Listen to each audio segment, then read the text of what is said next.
Pag-usapan po natin, masakit ang paa. Okay? Masakit din pa ako ngayon eh. Kaya ito topic natin. Causes of foot pain. Maraming dahilan bakit sumasakit ang paa. Focus natin, Doc Lisa. Depende kung anong lugar sumasakit sa paa. Pag dito sa may likod, pwedeng Achilles tendonitis. Dito. Pwede dito po sa talampakan, paggising sa umaga, banda rito sa may heel, papunta dyan, plantar fasciitis yun. Masakit din yun. Yung iba naman, pag sa gitna, arthritis, osteoarthritis. Depende sa parte ng paa, di ba? Kung mga ingrown toenail, kita nyo naman yan. Yung mga kalyo-kalyo, kita rin yan. May bunyon, ito, mali ang sukat ng sapatos, masyado masikip, tumabingi. Meron din ganitong mga sakit sa may talampakan. So, mamaya explain natin na itong mga sakit.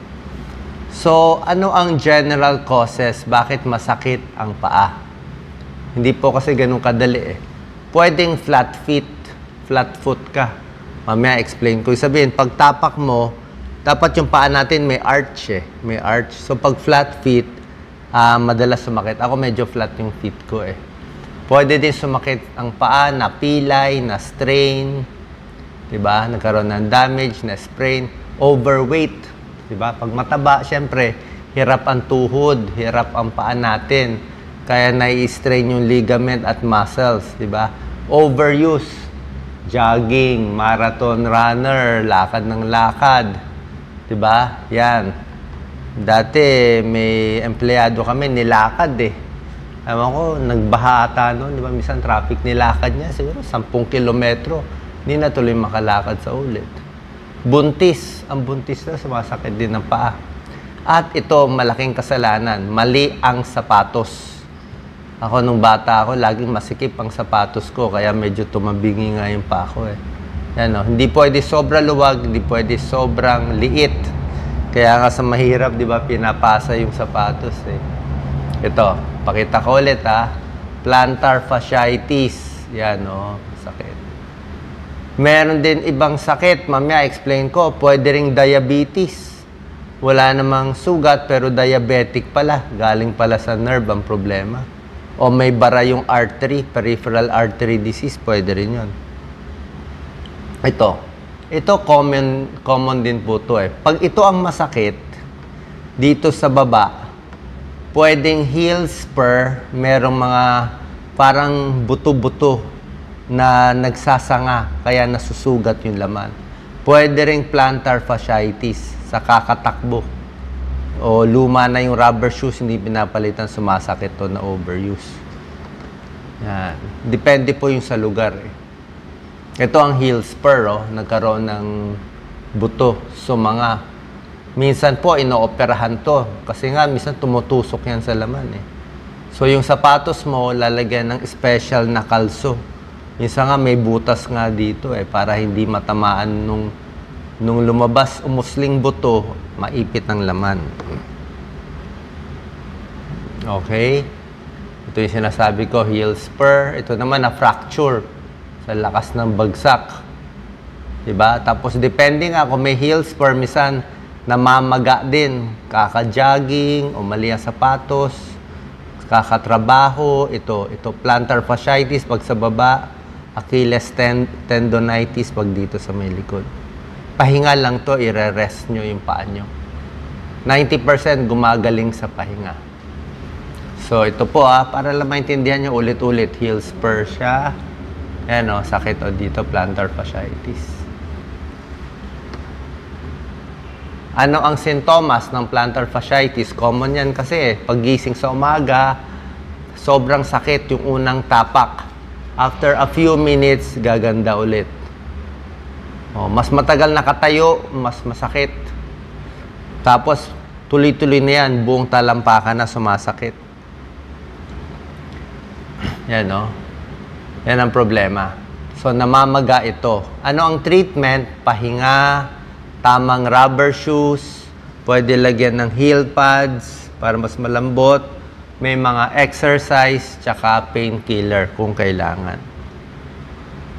Ito, tingnan nyo po yung paa nyo, ha. Ako, flat foot ako.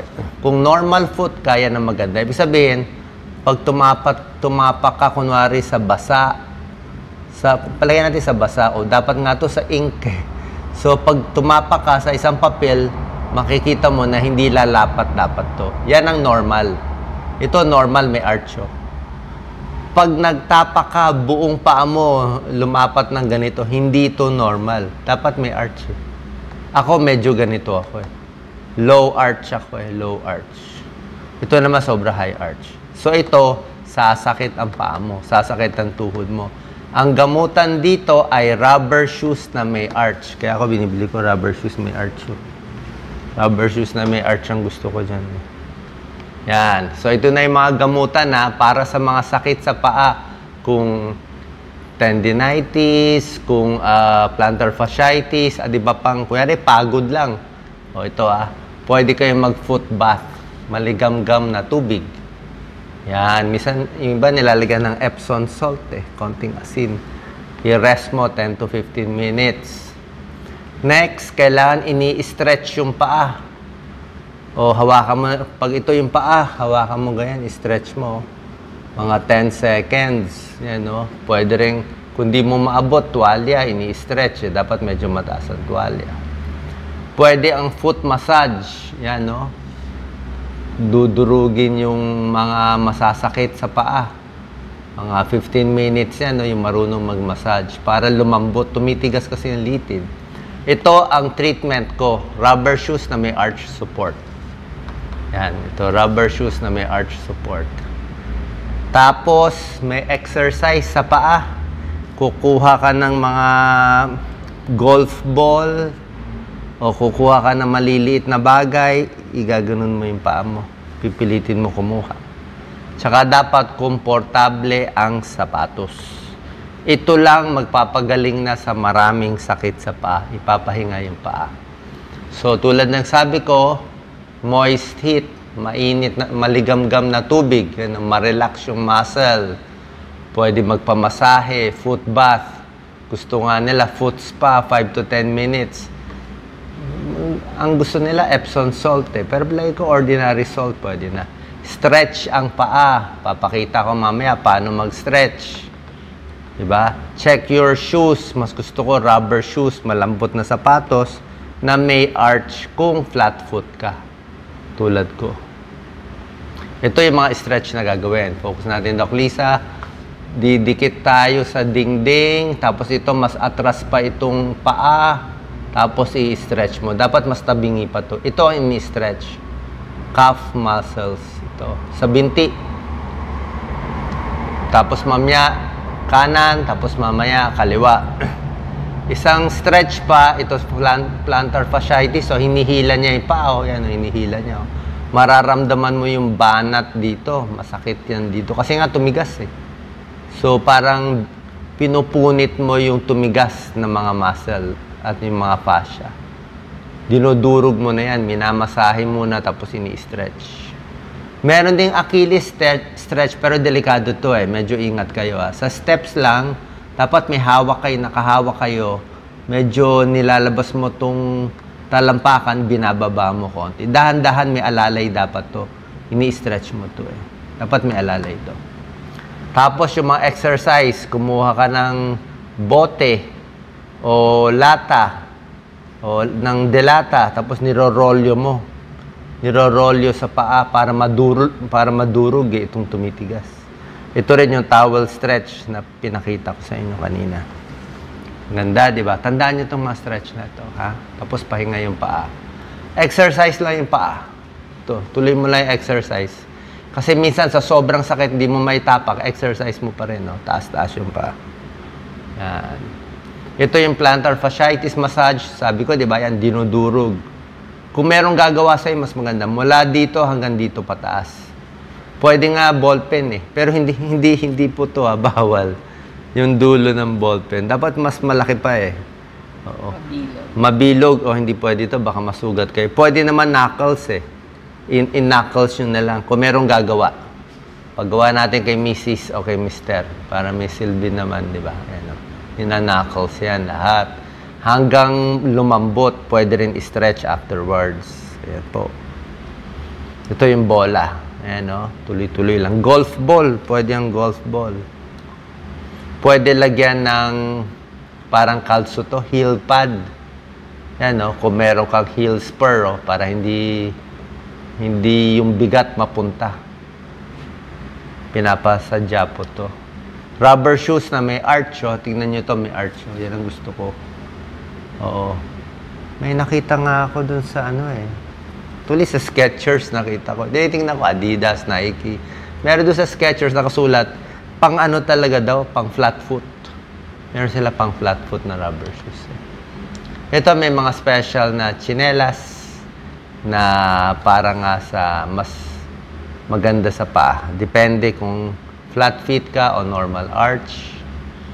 Inuulit ko lang, dapat tama ang sapatos.